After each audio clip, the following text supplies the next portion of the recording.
symptômes du virus de l'immunodéficience humaine. Le VIH attaque le système immunitaire qui combat les infections. Sans traitement, le VIH peut conduire au sida, syndrome d'immunodéficience acquise. Au début de l'épidémie de sida dans les années 80, les personnes infectées par le VIH ont rapidement évolué vers des maladies graves. Mais les traitements d'aujourd'hui aident à réduire la quantité de virus dans le sang, de sorte que les personnes séropositives peuvent vivre plus longtemps en meilleure santé et ne pas nécessairement évoluer vers le sida.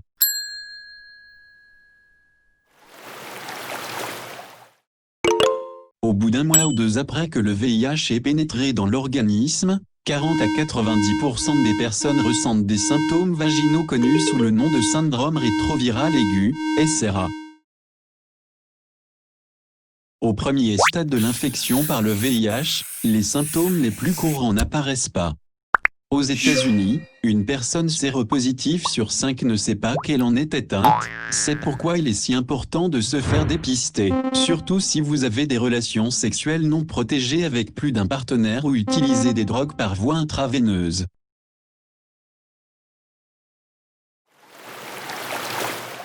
Voici quelques signes indiquant que vous pourriez être séropositif. La fièvre. L'un des premiers signes du SRA peut être une légère fièvre, jusqu'à environ 102 degrés Fahrenheit. La fièvre, si elle se produit, s'accompagne souvent d'autres symptômes généralement bénins, tels que les ganglions lymphatiques enflés, la fatigue et les maux de gorge.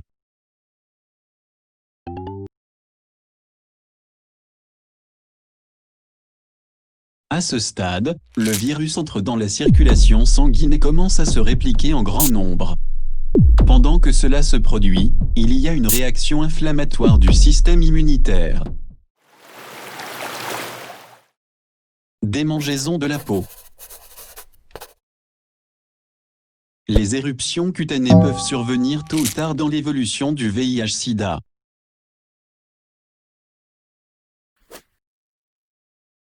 Nausées, diarrhée.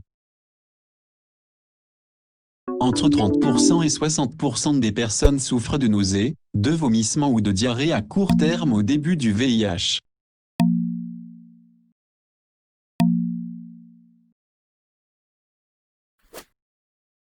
Perte de poids. La perte de poids est un signe de maladie plus avancée et pourrait être due en partie à une diarrhée sévère. Une personne est considérée comme souffrant du syndrome de dépérissement si elle perd 10% ou plus de son poids corporel et a la diarrhée ou une faiblesse et de la fièvre pendant plus de 30 jours. Les changements d'ongles.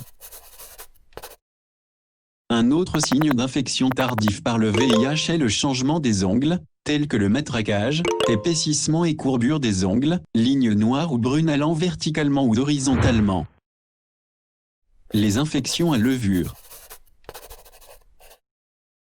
Une autre infection fongique courante au dernier stade est le muguet, une infection de la bouche causée par le candida, un type de levure. C'est un champignon très commun et celui qui cause les infections à levure. Ils ont tendance à apparaître dans la bouche ou l'ésophage, ce qui rend difficile à avaler. Bouton de fièvre ou l'herpès génital. Les boutons de fièvre, herpès oral, et l'herpès génital peuvent être un signe à la fois du SRA et de l'infection par le VIH à un stade avancé. Et avoir l'herpès peut aussi être un facteur de risque de contracter le VIH. En effet, l'herpès génital peut provoquer des ulcères qui facilitent l'entrée du VIH dans le corps lors des rapports sexuels. Picotement et faiblesse.